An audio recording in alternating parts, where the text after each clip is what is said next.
जय हिंद, जय भारत। दोस्तों, बलिदानियों के शिरोमणि सरदार भगत सिंह ने कभी कहा था, दहर से क्यों खफा रहें, चरख का क्यों गिला करें, सारा जहां अदू सही, आओ मुकाबला करें। दहर कहते हैं किस्मत को। दहर से क्यों खफा रहें, किस्मत से क्यों नाराज होना है, चरख का क्यों गिला करें। चरख कहते हैं आसमान को, आसमान से क्यों शिकायत करनी है, सारा जहां अदू सही, सारी दुनिया भी दुश्मन क्यों न हो जाए, आओ मुकाबला करें। आओ लड़ते हैं, संघर्ष करते हैं इन हालात से। भगत सिंह ने ये शेर लिखा था उस पत्र में जो 3 मार्च 1931 को उन्होंने अपने छोटे भाई कुलतार सिंह को लिखा था। दोस्तों, 3 मार्च 1931 को परिवार जेल में भगत सिंह से मिलने गया और अंततः वो मुलाकात उनसे अंतिम मुलाकात साबित हुई थी।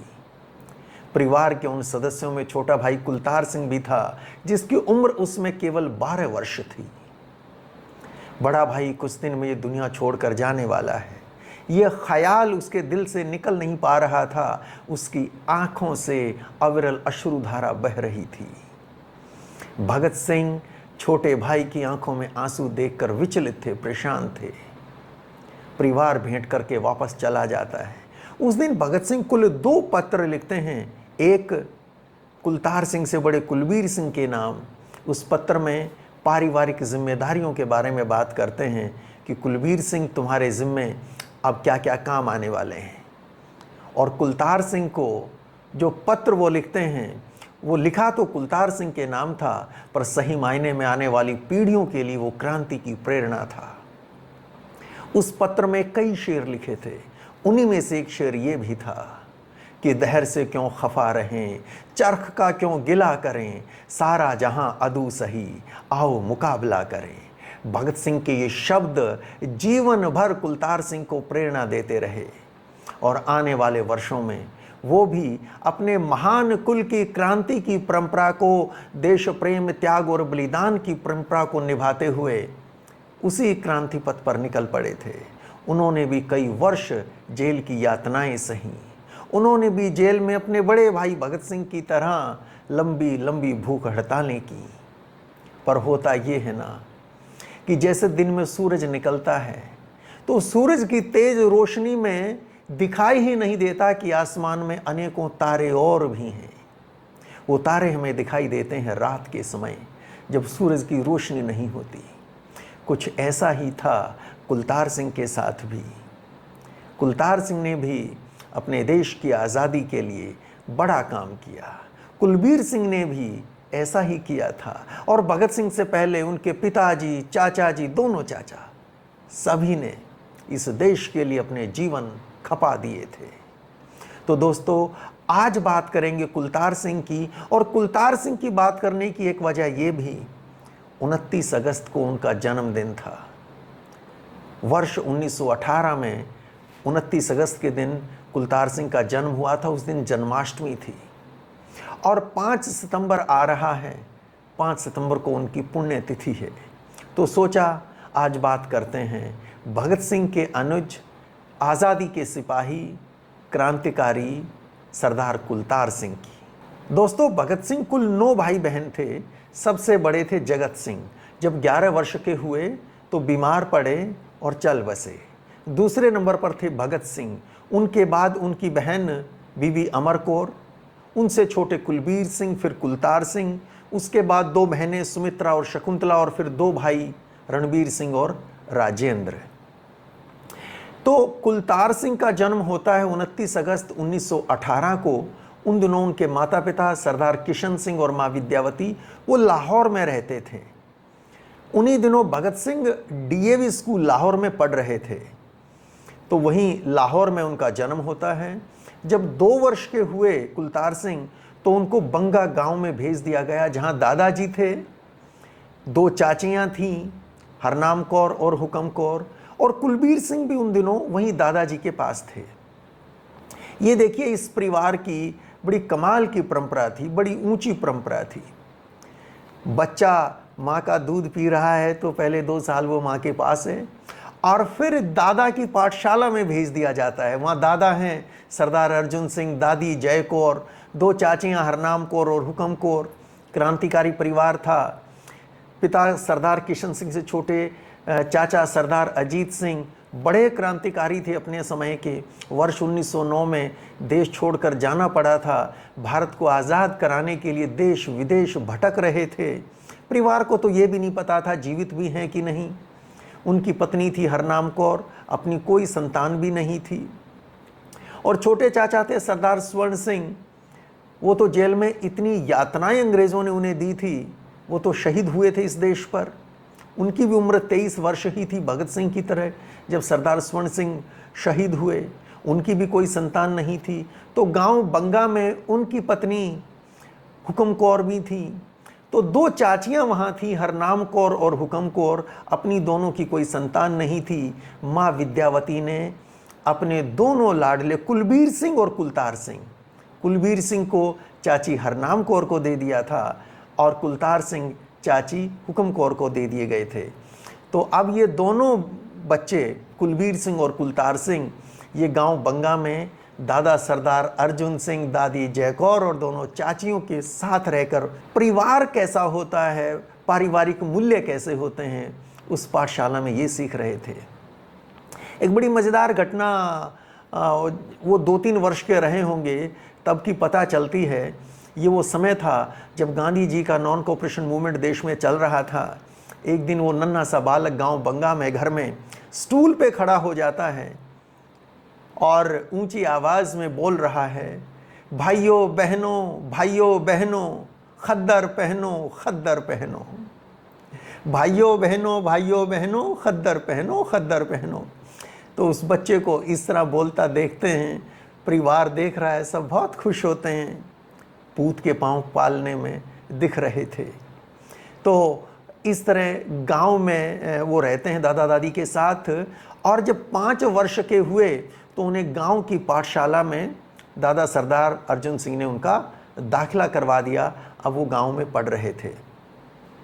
वहाँ के 1-2 और बड़े कमाल के उनके बचपन की घटनाएं बड़ी प्रेरक भी हैं, हमें मिलती हैं जानने को। जैसे एक बार यूँ हुआ कि इनके परिवार में, कुटुंब में चाचा लगते थे सरदार दिलबाग सिंह। देखें, दादा सरदार अर्जुन सिंह कुल 3 भाई थे।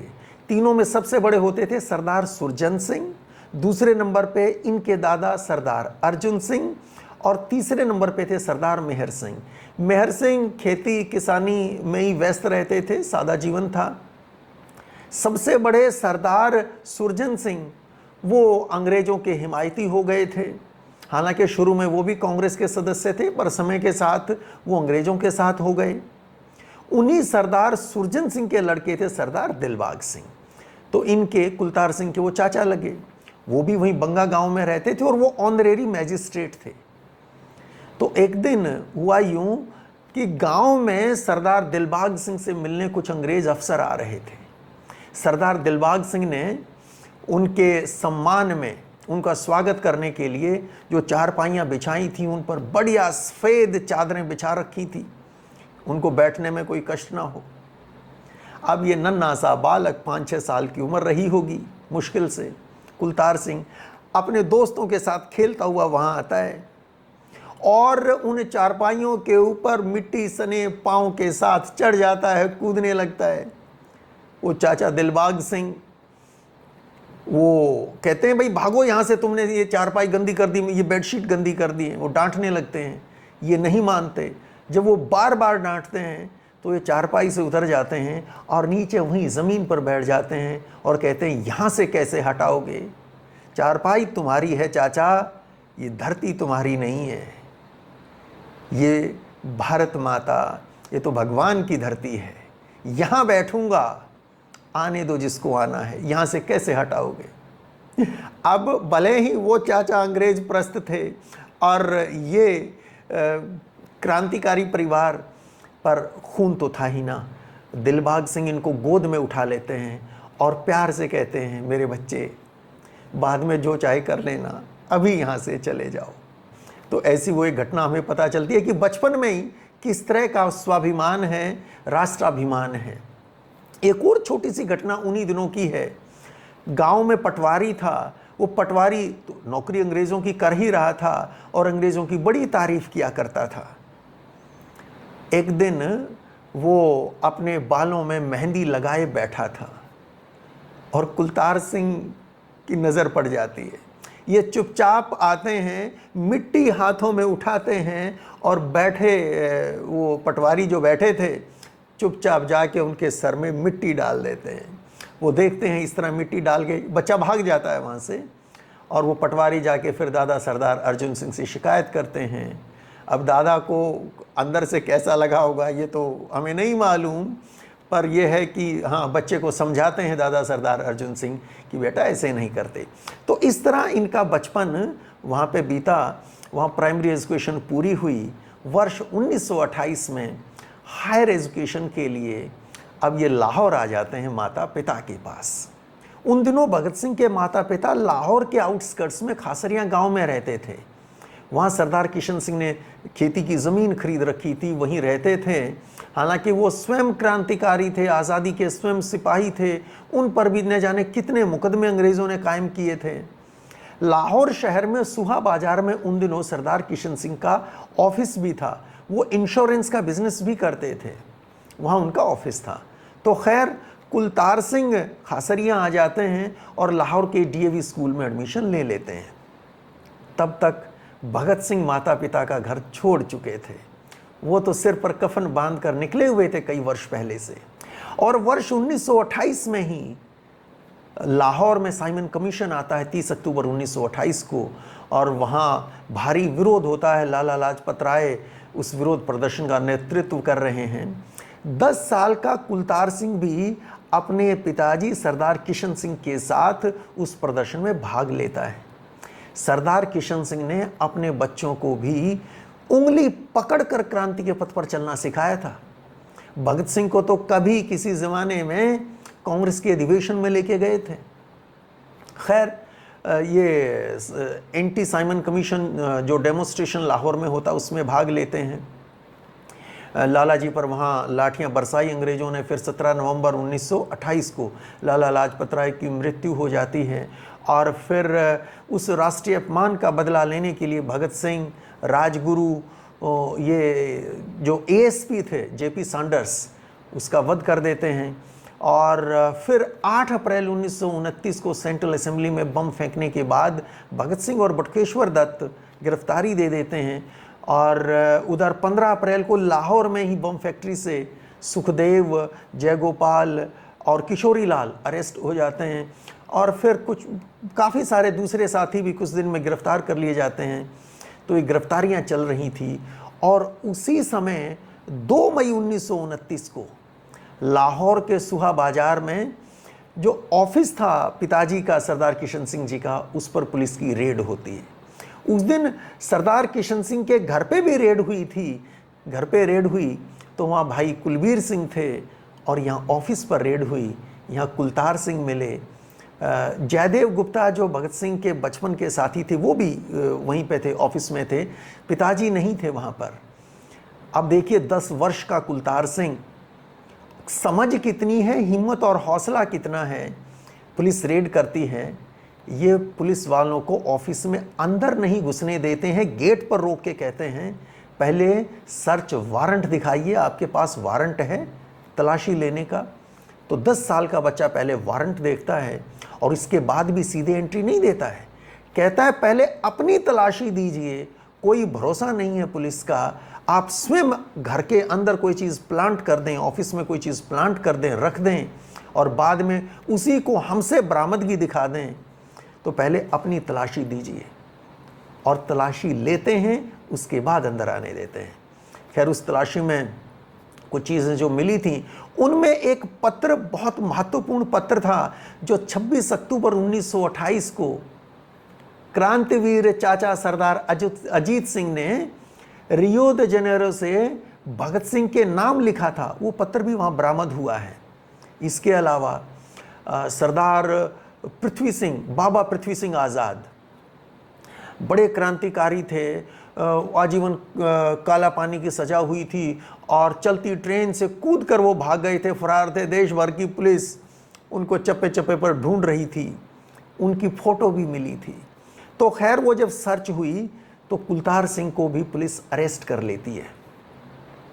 अब अलग अलग रेफरेंसेस मिलते हैं, कुछ कहते हैं कि शाम को छोड़ दिया गया, कुछ जगह विवरण मिलता है कि 3 दिन बाद छोड़ा। इनको लाहौर के किले में वहाँ इनको बंद कर दिया गया था। 10 साल का बच्चा, 10 साल का, आज हम कल्पना करके देखें हमारे अपने परिवार में 10-11 साल का कोई बच्चा हो और उस बच्चे को पुलिस अरेस्ट कर ले, उठा के ले जाए, क्या हालत होगी। लेकिन ये निडर बालक बड़ी हिम्मत के साथ जाता है, सिर ऊंचा करके जाता है, और जब छोड़ देते हैं तो सिर ऊंचा करके ही वापस आता है। तो ऐसा वो पहली बार इन्होंने वो पुलिस लॉकअप देखा था 10 साल की उम्र में। धीरे धीरे समय आगे बढ़ता है। फिर देखिए, जैसा मैंने शुरू में बताया कि 3 मार्च 1931 को जब बड़े भाई भगत सिंह से इनकी वो भेंट हुई, वो बात मैंने पहले कर ही ली। 23 मार्च 1931 की शाम को जब भगत सिंह, राजगुरु सुखदेव को फांसी दी जा रही थी और लाहौर की सड़कों पर भारी भीड़ थी, जेल के आगे हज़ारों की भीड़ थी, और सरदार किशन सिंह जी किसी तरह उस भीड़ को लेकर वहाँ से चले गए थे। और लाहौर में ही मेरे ख्याल से मोहरी गेट पे वो सभा हो रही थी, जहाँ वो सब हज़ारों की भीड़ इकट्ठी थी, वहाँ भाषण लोग दे रहे थे। उस समय कुलतार सिंह दैनिक मिलाप, ये अखबार होता था, उस अखबार के ऑफिस में बैठे थे कि अखबार वालों को पहले सूचना मिल जाती है, समय पर जल्दी सूचना मिल जाती है। तो फांसी के बारे में कोई भी इंफॉर्मेशन होगी तो शायद सबसे पहले वहाँ पहुँचेगी, और ऐसा ही होता है। वहाँ टेलीफोन से सूचना आती है कि फांसी हो चुकी है, कहीं से उनको पता चलता है। दौड़ा दौड़ा बच्चा वहाँ जाता है जहाँ सभा हो रही है और चुपचाप पिताजी को बताता है कि पिताजी फांसी हो चुकी। खैर अंग्रेज़ लाश नहीं दिए थे, सबको पता है, और फिर हुसैनी वाला रात को चोरी से ले जाके भगत सिंह, राजगुरु सुखदेव के शवों को जलाया गया था। बहरहाल मार्च के आखिरी सप्ताह में कराची में कांग्रेस का अधिवेशन हो रहा था। वहाँ इनके पिता सरदार किशन सिंह जी भी पहुँचते हैं। राजगुरु की माँ पार्वती बाई और बहन गोदावरी, वो भी पुणे से आए हुए थे, काफ़ी दिन से भगत सिंह के परिवार के साथ ही रह रहे थे, तो वो भी, माँ बहन वो भी, कुलतार सिंह भी, ये सब कराची पहुँचते हैं। कराची में तो माहौल बहुत विस्फोटक था, कांग्रेस टूटने के कगार पे थी, वो बड़ी मुश्किल से स्थिति संभाली गई थी। बल्कि लोगों को शांत करने के लिए सरदार किशन सिंह ने बड़ा लंबा भाषण दिया था और लोगों से अपील की थी, बड़ी भावुक अपील की थी कि आज़ादी की इस लड़ाई में भगत सिंह तो जा चुका है, पर इस लड़ाई में अब अपने जर्नैल का साथ देना, जर्नैल यानी गांधी जी। तो लोगों को जो गांधी जी के प्रति भयंकर रोष था, गुस्सा था, क्रोध था, उसको शांत करने में, उस आग को बुझाने में सरदार किशन सिंह की बड़ी भूमिका थी। खैर कराची से राजगुरु की माँ और बहन पुणे गए, समुद्री मार्ग से गए वो पहले बॉम्बे। उनके साथ उनकी अस्थियां लेके, राजगुरु सुखदेव की इकट्ठी ही अस्थियां थी, कोई अलग तो हुआ नहीं था क्रिमेशन। तो 12 साल का कुलतार सिंह साथ गया था। सरदार किशन सिंह ने अकेले नहीं जाने दिया राजगुरु की माँ और बहन को, और अपने उस 12 साल के बच्चे पर इतना विश्वास था कि ये लेके जाएगा सेफ। वो गए, वहाँ बॉम्बे में एक बड़ी सभा भी हुई। जब पहुँचते हैं वहाँ 12 साल के कुलतार सिंह ने भाषण भी दिया, और फिर वो वहाँ से पुणे से जब वापस आ रहे थे, अब वो रेल मार्ग से आ रहे थे, तो मथुरा में उतरते हैं। मथुरा में नेताजी सुभाष चंद्र बोस थे, उनकी सभा थी, उस सभा में भी वो पहुँचते हैं। मंच पर नेताजी सुभाष के साथ बैठते हैं और वहाँ भी वो 12 साल का बच्चा भाषण देता है। खैर वापस आते हैं। वर्ष 1932 में परिवार पर बड़ी मुसीबतें आती हैं।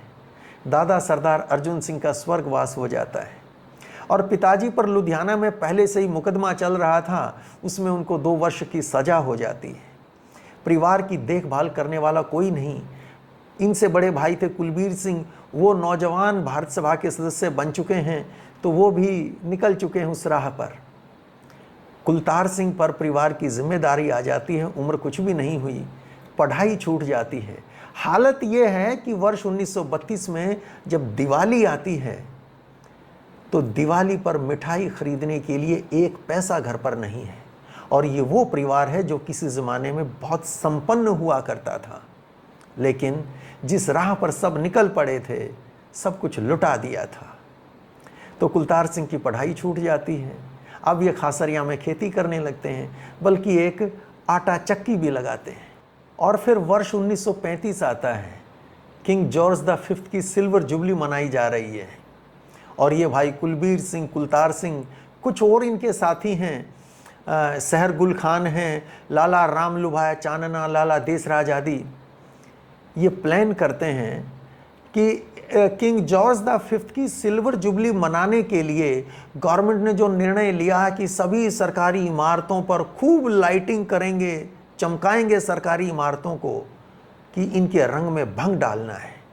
ये निर्णय ले लेते हैं, प्लान करते हैं और लायलपुर शहर को जाने वाली हाई टेंशन जो लाइन थी उस लाइन को पावर कट कर देते हैं, बिजली काट देते हैं। और ना सिर्फ लायलपुर शहर बल्कि उसके साथ शेखुपुरा ननकाना साहब की भी बिजली काट दी जाती है। अब ये शहर उस रात, जिस रात वो जश्न मनाया जा रहा था, कहाँ तो सभी सरकारी इमारतों पर रोशनी की जगमग होनी थी, अंधेरे में डूबे हुए थे। अंग्रेज सरकार बहुत परेशान होती है।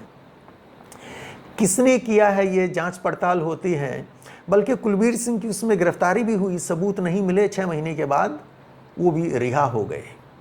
तो धीरे धीरे समय आगे बढ़ता है और वर्ष 1937 में कुलतार सिंह की शादी होती है सतिंदर कौर के साथ। तो शादी होती है वर्ष 1937 1 मार्च को, और फिर वर्ष 1939 में सेकेंड वर्ल्ड वार शुरू हो जाती है। अंग्रेज़ों को बहुत सारे सैनिक चाहिए थे और पंजाब तो फौज में भर्ती होने के लिए बहादुरों की धरती थी, लेकिन दुर्भाग्य ये था कि समझ की कमी थी और शायद कुछ आर्थिक मजबूरियां भी रहती होंगी। तो पंजाब से बहुत सारे फौजी मिलते थे अंग्रेज़ों को। कुलबीर सिंह, कुलतार सिंह अब गांव-गांव दौड़ रहे हैं, भाग रहे हैं और प्रचार कर रहे हैं कि अंग्रेज़ों की इस लड़ाई को लड़ने के लिए फ़ौज में भर्ती नहीं होना।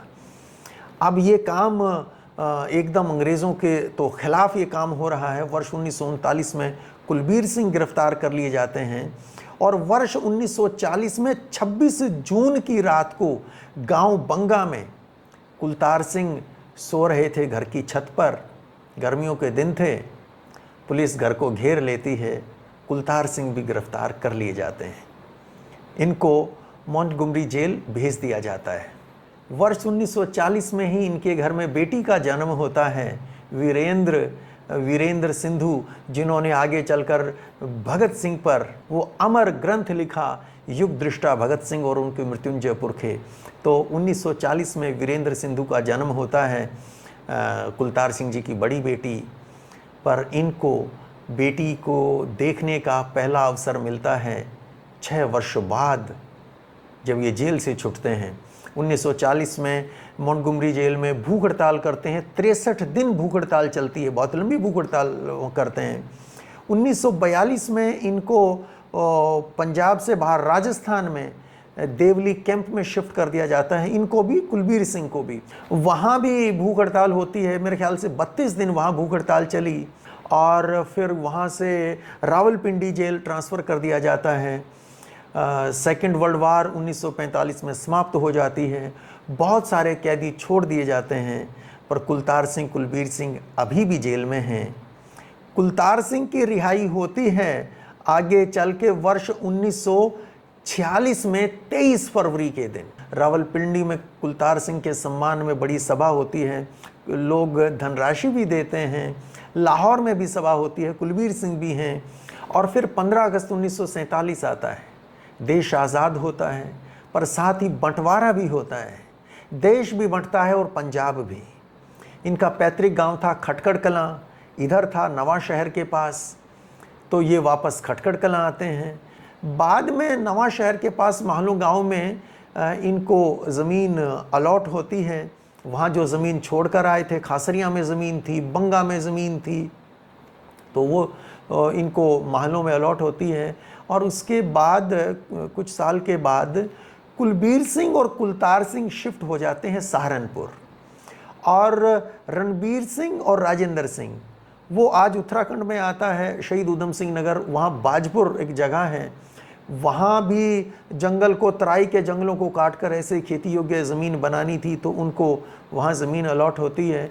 वो वहाँ पर 2 भाई वहाँ रहने लगते हैं और 2 भाई सहारनपुर में। कुछ वर्ष के बाद कुलबीर सिंह फरीदाबाद चले जाते हैं और कुलतार सिंह सहारनपुर ही रह रहे हैं। फिर एक और बड़ी मज़ेदार घटना घटती है वर्ष 1962 में। 1962 में जगाधरी, आज हरियाणा में है, जगाधरी में कुलतार सिंह को पंजाब सरकार ऑनरेरी सब रजिस्ट्रार अपॉइंट करते हैं। ऑनरेरी मीन्स सैलरी नहीं लेंगे, तो सरदार कुलतार सिंह जगाधरी तहसील की ये जिम्मेदारी लेते हैं। रह रहे थे सहारनपुर। ये सहारनपुर से रोज़ सुबह साइकिल पर निकलते हैं, सहारनपुर रेलवे स्टेशन पर साइकिल खड़ा करते हैं, वहाँ से ट्रेन पकड़कर यमुनानगर पहुँचते हैं। वहाँ दूसरा साइकिल खड़ा है रेलवे स्टेशन पर, उस साइकिल को लेके जगाधरी जाते हैं तहसील में, एज सब रजिस्ट्रार अपना काम करते हैं। शाम को फिर साइकिल से यमुनानगर रेलवे स्टेशन और फिर ट्रेन से वापस सहारनपुर। तो 4 साल लगभग ये सब रजिस्ट्रार का काम करते हैं और जगाधरी की तहसील को भ्रष्टाचार मुक्त कर देते हैं। बड़े लंबे चौड़े थे, 6 फुट 3 इंच कद था सरदार कुलतार सिंह। बड़े अच्छे स्वास्थ्य के धनी थे, पर बड़े सीधे और बड़े सरल व्यक्ति थे। आगे चल के वर्ष 1974 में ना चाहते हुए भी ये कांग्रेस पार्टी इनसे आग्रह करती है कि आप चुनाव लड़िए और देश की सेवा करनी चाहिए। ये मान जाते हैं, चुनाव लड़ते हैं, एमएलए बनते, मिनिस्टर भी बने। मेरे ख्याल फूड सप्लाई मिनिस्ट्री डिपार्टमेंट इनके पास था उत्तर प्रदेश में। और उसके साथ एक इम्पॉर्टेंट काम जो हुआ वो ये कि स्वतंत्रता सेनानियों को पेंशन, वो पेंशन डिपार्टमेंट भी इनके पास था। 27,000 लोगों को, मेरे ख्याल से कोई 1.5-2 साल ये वहाँ मिनिस्टर रहते हैं। और इस दौरान कुछ महीनों में ही पूरे प्रदेश में एक जगह से दूसरी जगह जाते हैं और जिनको कोई नहीं पूछता था। इस देश की आज़ादी के लिए जो लोग लड़े थे, वो चाहे क्रांतिकारी आंदोलन के थे, चाहे गांधी जी के वो जो नॉन वायलेंट मूवमेंट था उसका हिस्सा रहे थे, या किसी तीसरी तरह से कोशिश कर रहे थे, जो स्वतंत्रता सेनानी थे, ऐसे 27,000 स्वतंत्रता सेनानियों की पेंशन शुरू करते हैं, कराते हैं उत्तर प्रदेश में जब ये मिनिस्टर हैं। तो वो भी इनका बहुत बड़ा काम था। और भी कुछ चीज़ें बड़ी महत्वपूर्ण इनके हाथों से हुई। क्रांतिवीर अमर बलिदानी चंद्रशेखर आज़ाद के अस्थि कलश की यात्रा उत्तर प्रदेश में निकलती है और फिर लखनऊ म्यूज़ियम में उनका अस्थि कलश वहाँ उसको रखा जाता है। और भी बहुत सारी चीज़ें। समय आगे बढ़ता है। वर्ष 2004 में पहले इनकी पत्नी सतिंदर कौर का निधन होता है। मेरे ख्याल जून का महीना था, 3 जून या कोई ऐसी डेट थी, शायद 3 जून हो। और इनके कुल 5 बच्चे। बड़ी बेटी वीरेंद्र की तो मैं बात कर ही चुका, वीरेंद्र अब नहीं रही इस दुनिया में।